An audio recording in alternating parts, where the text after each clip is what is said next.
You don't expect this matchup to be close. The world #1 ranked women's player, Aryna Sabalenka, winning everything.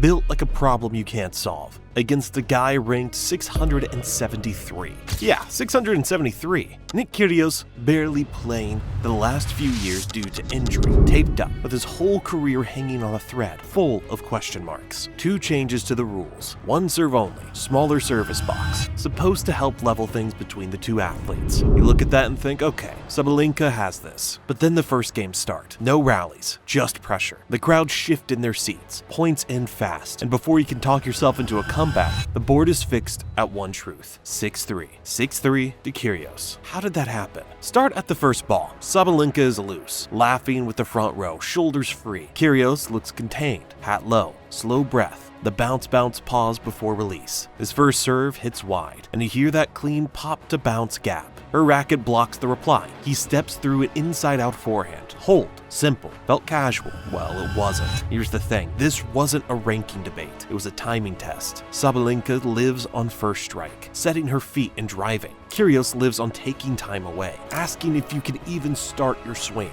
Under 1 serve pressure, that question gets louder. She answers early with a forehand rocket that brings the crowd up. He nods and smiles, but her next service point shows the new math. No second serve to settle the hand. 1 miss and the mind tightens. A cautious toss sneaks lower. The ball kisses the tape. Kyrgios steps in, rolls a return to midcourt, and finishes with a forehand. Break. No celebration. Just a small reset at the chair, like he knows the next 3 minutes decide tone. Micro battles stack. He flashes the underarm shape once to freeze her split step, then goes heavy wide. She backs up a step to buy sightlines. He drives body into the chest. Jam. The reply floats shorter. Serve +1 to open court. It's clinical. You can hear it in the sound. A shorter, tighter exchange, a heavier thud off his strings. Sabalenka isn't folding. She takes a return early, punches a backhand line, drags him forward and breaks back. Arms up, a tiny dance at the timeout.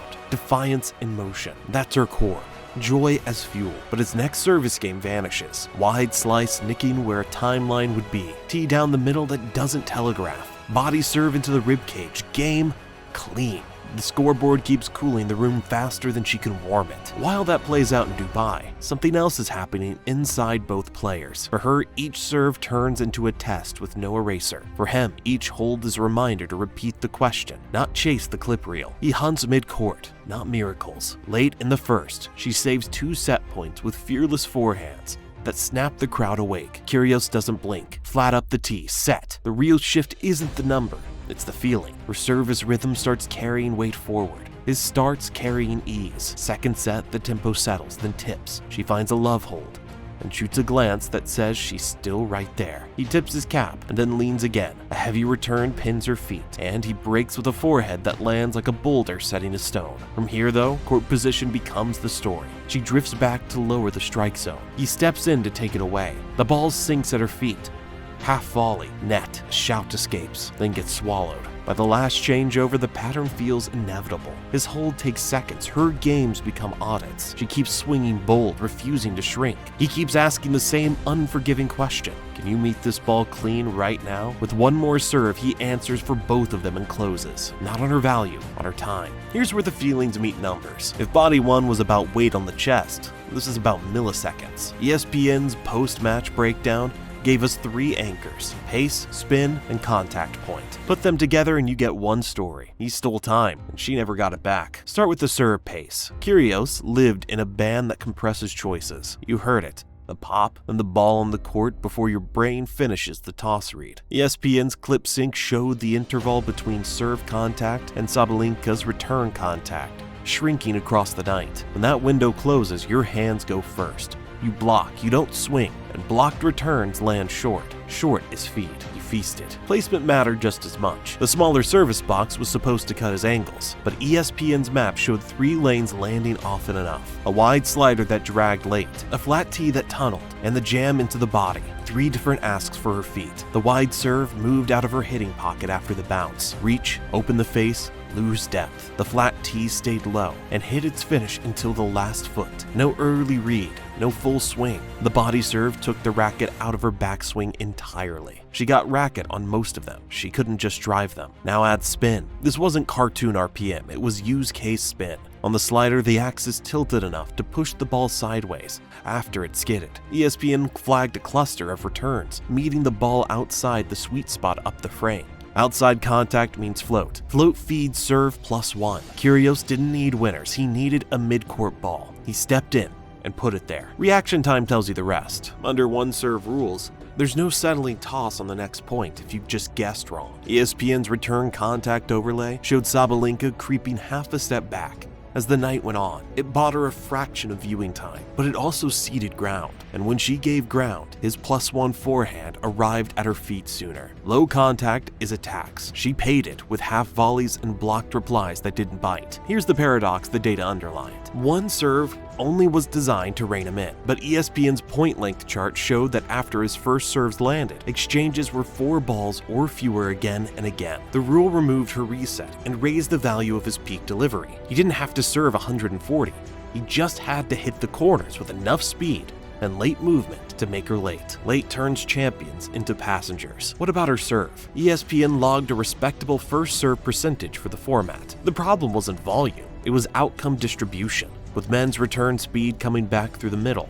Every short first ball gave him first swing. Under one serve, there's no buffer to calibrate between safe and short, so the toss got careful. The arm got tight. When she took pace off to find the box, the reply came quicker than the rally pattern she owns. When she went big, the net waited. That's not a flaw in courage, it's math. Listen to the court mics. Kyrgios' ball carried a lower, heavier note through the bounce. ESPN's audio sync showed that on the wide slice, the bounce to contact gap actually stretched for her because the ball ran away. Stretch equals weaker contact. Weaker contact equals shorter reply. Shorter reply equals forward Kyrgios. He played like a builder, laying stones. One, then the next, never rushing, always forward. Patterns tighten the picture. ESPN tagged a simple trio he rode all night. Wide serve, inside out forehand, tease serve, forehand behind, body serve, forehand middle first, then out. Not hunting lines, hunting time. The first forehand didn't end the point. It set the height of the next ball, make you defend low twice,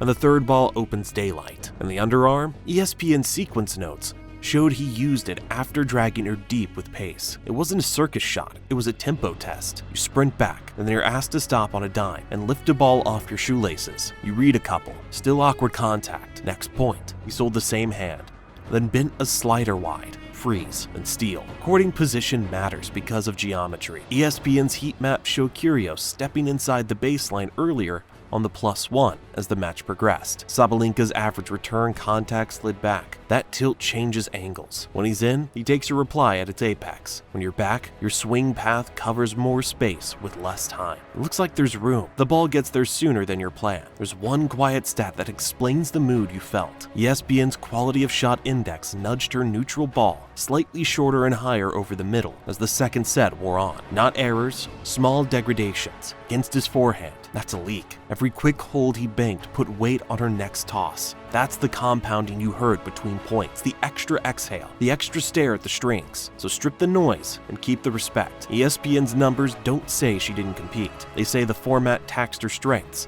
and amplified his. Pace that compresses choices, spin that relocates contact, placement that forces indecision, one serve that multiplies pressure. He weaponized time. She brought fight into a room where time was the opponent. That's what you saw, and that's why the scoreboard felt inevitable long before it was final. The headline invites a shortcut, battle of the sexes. You hear it and think verdicts, not nights. But those words blur people, formats, and purpose. You have to go back to Houston 1973. Billie Jean King didn't sign up for a lab test. She signed up for a fight about visibility, pay, and respect. Bobby Riggs was 55, a master of spin and storyline. King built a plan that denied his junk ball rhythm and made him move in big lanes. She won straight sets and carried a message far beyond the baseline. The stakes were cultural. The night was leverage, not a speed gun. 3 months earlier, Margaret Court faced Riggs and lost badly. Different preparation, different pressure. Riggs sliced, lobbed, and slowed the ball until timing fell apart. 2 outcomes in 1 year get used as proof. They aren't. There's stories about how styles clash under noise you can't measure with a tracker. Fast forward to Melbourne 1998. Serena and Venus stepped on a side court to play Karsten Brosch, ranked 203, won each set. Brosch sliced, took pace off, and changed contact heights. Scores flew by. The takeaway wasn't that Serena lacked greatness, it was that even a journeyman can present a ball that lands with different weight and bend. Intergender exhibitions aren't ranking fights. They're lesson plans about time and spin. So when Dubai 2025 arrived with Battle of the Sexes branding, it inherited a messy scrapbook. But here's the thing, this night was built as entertainment. One serve only, smaller box, slower court, same agency. They joked, danced, played to the room, and completed inside that frame. The purpose wasn't to settle history. It was to grab attention and show the sport to people who might not watch a Tuesday in Doha. Guardrails matter. Exhibitions live in chosen rules. When you remove the second serve, you erase a safety valve for any player who builds patterns off pressure tolerance. When you shrink a box, you force corners without giving much away. These choices shaped what you felt. Kyrgios compressing preparation, Sabalenka carrying weight on the toss. Respect sits with both. He executed the question that format rewarded. She brought #1 edge into a room that taxed her strengths. There's also the human layer. Sabalenka smiled through the changeover and danced to keep her body loose. That wasn't theater only. It was self-management under a different kind of spotlight. Kyrgios masked nerves with lightness and took the crowd with him, then stayed boring on big points. Serve. First forehand, repeat.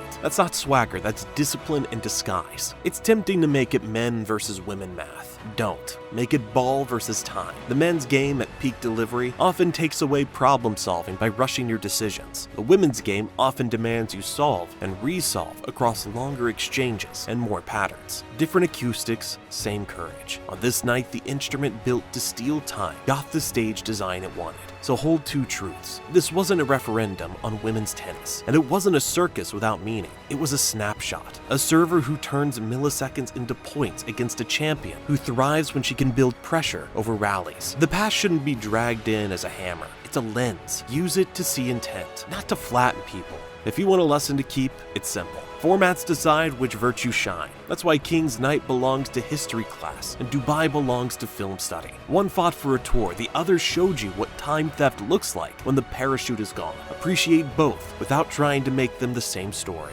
Legacy isn't settled by one exhibition. It's shaped by how people handle pressure. And in Dubai, the pressure was time. If you want more honest breakdowns that separate hype from mechanics, watch our serve location deep dive next, and subscribe so you never miss the real story inside the score. If you enjoyed the video, please like and subscribe to the Tennis Times so we can keep making these types of documentaries.